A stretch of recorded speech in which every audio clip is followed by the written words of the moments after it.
Alors, quand Ahmed Dada a eu ces 2 points refusés, il s'est tourné vers moi, il m'a dit, eh voilà, nous on ne part pas. J'ai dit, moi aussi, normalement avec l'accord que nous avons fait, on ne doit pas partir. Mais je vais me référer à mon bureau politique.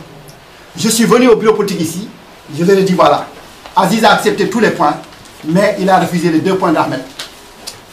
Et comme nous avions signé avec Ahmed et les autres, que s'il y a un point qui n'est pas accepté, on ne doit pas partir, donc on ne doit pas partir. Il y a certains qui ont dit non, président, non, c'est pas parce qu'il a refusé les points d'Ahmed qu'on ne doit pas partir. Il a accepté notre point, donc on doit partir. Alors certains ont dit oui, mais le président a pris un engagement, que si un point n'est pas accepté, on ne parle pas. Ça a créé la crise que vous connaissez au sein de la JDMR. C'est ça qui a amené certains membres du bureau politique à dire qu'Ibrahim Sall, il suit Ahmed Dada. Il ne veut pas, en tout cas, aller travailler avec Ould Abdelaziz. Donc, nous, on ne le suit pas. On l'a destitué. Il n'est plus notre président. Et vous connaissez la suite. Ce n'est pas la peine que je revienne sur cet incident que vous connaissez très bien. Les gens qui avaient, en tout cas, à l'époque, cherché à casser le parti. Donc, c'était à cause de ça. Alors, après cela, Aziz organise les états généraux. Mais comme Ahmed Dada a vu que les chances pour lui de venir à la présidence étaient minces, parce qu'Aziz veut lui-même être candidat, il a commencé lui aussi à prendre ses distances vis-à-vis, n'est-ce pas, de Ould Abdelaziz. Il a rejoint les gens du FNDD qui étaient partis, n'est-ce pas, pour faire la fronde contre le président. Il y a eu naturellement les accords de Dakar qui ont en tout cas réussi à désamorcer la crise pour essayer d'amener les gens à aller ensemble. Mais, entre-temps, Aziz a voulu organiser les élections. Si vous vous souvenez très bien, nous avons dit que nous sommes partie prenante de ces élections. Quand nous avons été dans ces élections, il y a beaucoup de gens, qui n'étaient pas d'accord, qui estimaient que notre position dans ces élections était indéfendable et qu'il fallait être de leur côté. Vous vous souvenez très bien de Lo Gourmou qui avait à l'époque dit les candidatures de Sarr et de Kane sont une honte. Ça, c'était à l'époque. Et quand ils sont partis, comme je l'avais prévu dans la déclaration 402, il a fallu que Abdoulaye Wade vienne ici pour régler les problèmes de la politique. Alors quand ils sont mis d'accord, mais entre-temps, nous, on avait déjà engagé les élections. On était déjà dans le parcours des élections. La communauté internationale, en l'occurrence les Nations Unies, par le biais du ministre des Affaires étrangères du Sénégal, Cheikh Tidiane Gadio, est venu ici, à Nouakchott. Il nous a rencontrés. Il restait à peu près 2 jours pour la clôture, n'est-ce pas, de la campagne électorale. Il est venu me demander, il nous demandait à nous tous une question un candidat. Il y avait Kane Hamid Baba, il y avait Sakhir Mbarek et moi-même, pour nous demander d'arrêter notre campagne, pour permettre aux gens qui sont actuellement en négociation à Dakar de s'entendre. Les 2 autres, Kane Hamid Baba et Sakhir Mbarek, ont refusé. Moi, j'ai accepté d'arrêter ma campagne, pour permettre aux gens de Dakar de s'entendre.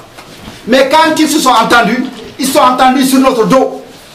Ils sont entendus sur notre dos. Ils n'ont pas tenu compte des candidats qui étaient en liste déjà avec Ould Abdelaziz.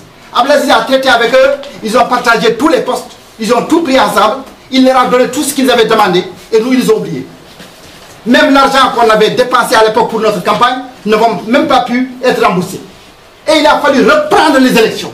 Nous sommes repartis sur le terrain, nous ici à la JDMR, on n'avait même pas reçu pour faire le truc. À l'époque, je faisais ma campagne avec ma petite voiture rouge. J'allais, n'est-ce pas, soit à la plage des pêcheurs ou bien dans les kebabs pour monter dessus et faire mon meeting. Alors c'est dans ces conditions qu'on a été à ces élections de 2009. Et vous connaissez les résultats. Aziz est passé au premier tour. Il est passé au premier tour, il les a tous écrasés. Alors qu'il leur avait demandé tout ce qu'ils avaient demandé. Il leur avait donné tout ce qu'ils avaient demandé. À partir de ce moment, la crise a continué avec eux. Aziz s'est installé. Au début, ils ont dit qu'ils le reconnaissent. Après, ils ont dit qu'ils ne reconnaissent pas. Après, ils sont revenus pour dire qu'ils reconnaissent. Après, ils sont revenus pour dire qu'ils ne reconnaissent pas. Au fil du temps,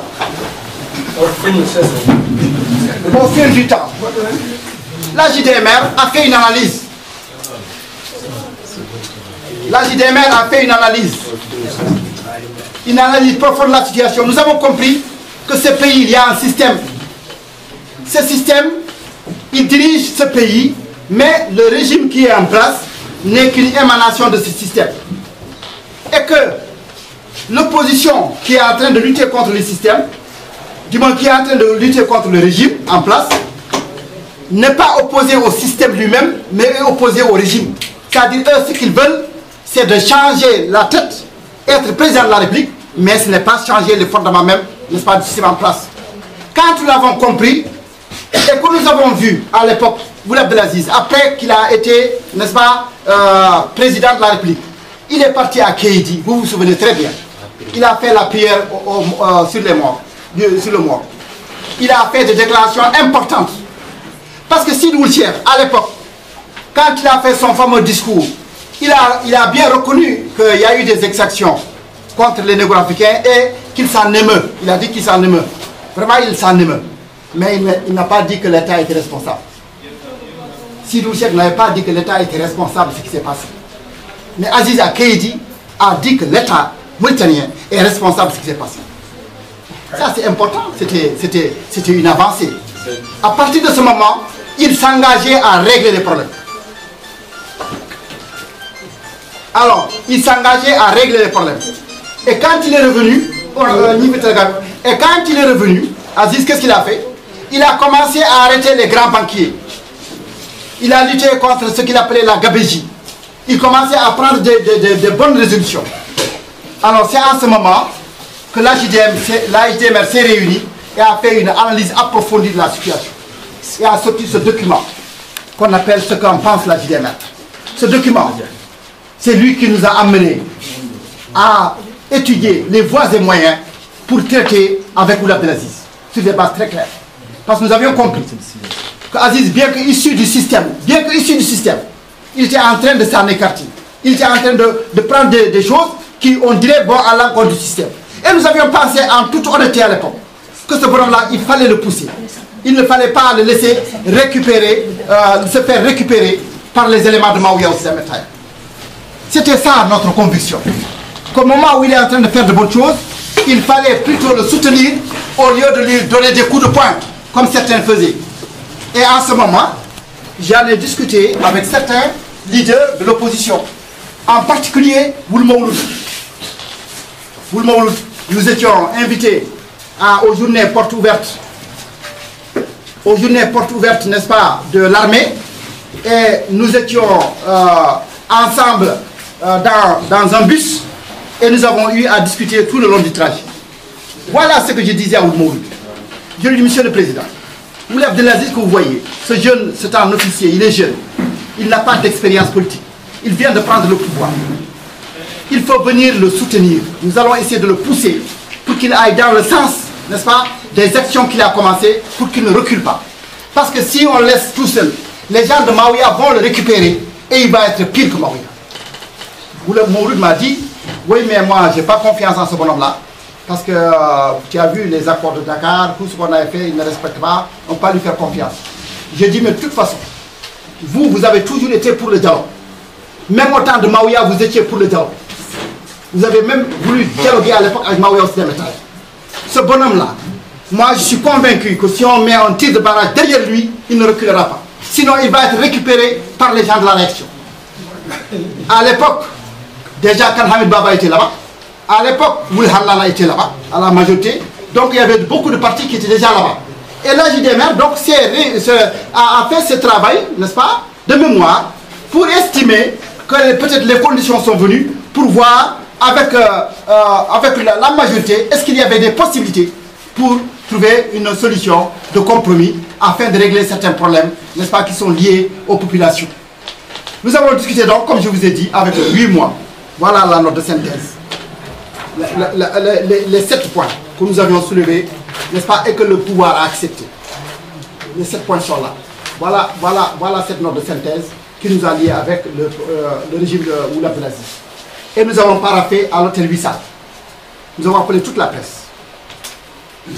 Alors voilà le discours que j'ai tenu à l'hôtel Wissal. Il est très clair. Dans ce discours, je disais que nous ne sommes pas venus pour être en wagon dans le train du pouvoir. Si nous ne pouvons pas être le moteur, nous ne serons pas le wagon.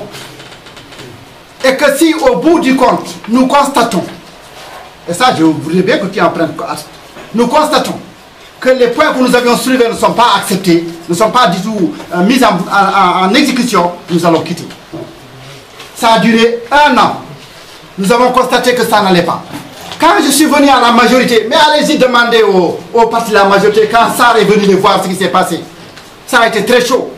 J'ai changé toutes les habitudes au niveau de la majorité. Il faut demander à Khan Bab. Il faut demander à Mintata, qui était là-bas la présidente. J'ai changé, personne n'osait parler à la majorité, personne. Il n'y avait que l'UPR qui parlait. J'ai tout changé. C'est mon arrivée, j'ai tout changé. À partir de ce moment, au bout d'1 an, nous avons vu qu'il n'y a rien à tirer avec ces gens. Et c'est à la même période qu'il y a eu le recensement, avec tous par la nationalité et ses actions. Et il y a eu les événements, n'est-ce pas, de Magama, le jeune Lamine Mangane qui a été fauché par une balle. C'est en ce moment que notre parti a dit, c'est pas cette majorité dans laquelle nous sommes depuis 1 an, qui d'abord ne règle pas nos problèmes et qui commence à tuer nos enfants, on ne peut pas y rester. Nous avons décidé de la quitter. Voilà pourquoi nous avons quitté la majorité. Et ça, c'est une déclaration qui est afférente à ce départ. Alors, nous avons quitté la majorité. Et je suis venu voir Ould Abdelaziz dans son bureau. Dans son bureau. Il m'a dit ça, pourquoi tu es parti? J'ai dit, nous sommes partis parce qu'on n'avait pas respecté les engagements que nous avions souscrits. Il dit, comment ça? Il dit, reprenons. On a repris point par point. Il dit, voilà. Tous ces points-là, aucun n'est réglé. Il me dit, mais président Sarr, vous êtes pressé? J'ai dit, moi, j'ai 40 ans de lutte. 40 ans de lutte. 40 ans de lutte. Je ne peux pas être plus pressé que ça. Alors nous sommes partis. Depuis lors, je n'ai pas revu l'adresse. 1 an, 1 mois a suivi d'ailleurs notre entretien. Il a eu, n'est-ce pas, son accident. Depuis lors, moi, je n'ai pas revu l'adresse. Alors, c'est dans ces conditions-là que nous avons continué. Mais nous avons fait la part des choses. Quand nous avons vu les alliances que nous avons faites, on a fait des alliances depuis l'UFT, des alliances avec l'Ahmed Dada, des alliances avec, n'est-ce pas, Ould Messoud, des alliances avec ceci, avec cela. Nous avons vu qu'à chaque fois, nous sommes bernés. À chaque fois, nous sommes bernés. On ne trouve pas de truc, les gens nous trahissent. Et nous avons dit, le parti s'est réuni et a dit, à partir d'aujourd'hui, nous ne faisons plus d'alliance avec qui que ce soit. Maintenant, si quelqu'un a quelque chose à nous proposer, il n'a qu'à venir nous dire, voilà, demain on veut brûler la ville. Est-ce que vous êtes d'accord? Nous dirons, oui, on va à ça. On brûle la ville et puis on revient. Et puis on retourne dans nos partis. Mais venir se mettre dans des alliances qui vont vous phagocyter, nous allons boycotter, nous allons aux élections, ça c'est fini ça. La JDMR a pris cette responsabilité depuis lors et n'en démord pas jusqu'à aujourd'hui. C'est pourquoi donc, nous ne rentrons pas dans les coalitions. Et à partir de ce moment, nous avons dit que puisque nous savons que le système est bloqué, puisque nous savons que ce n'est pas par les élections qu'on va régler les problèmes, puisque nous savons que ce n'est pas les députés là qui vont régler les problèmes, puisque nous savons que ce n'est pas les marches dans les rues là qui vont régler les problèmes, puisque nous savons tout cela, nous savons simplement que le système va être secoué parce qu'il est arrivé à un terme où les contradictions sont devenues antagoniques.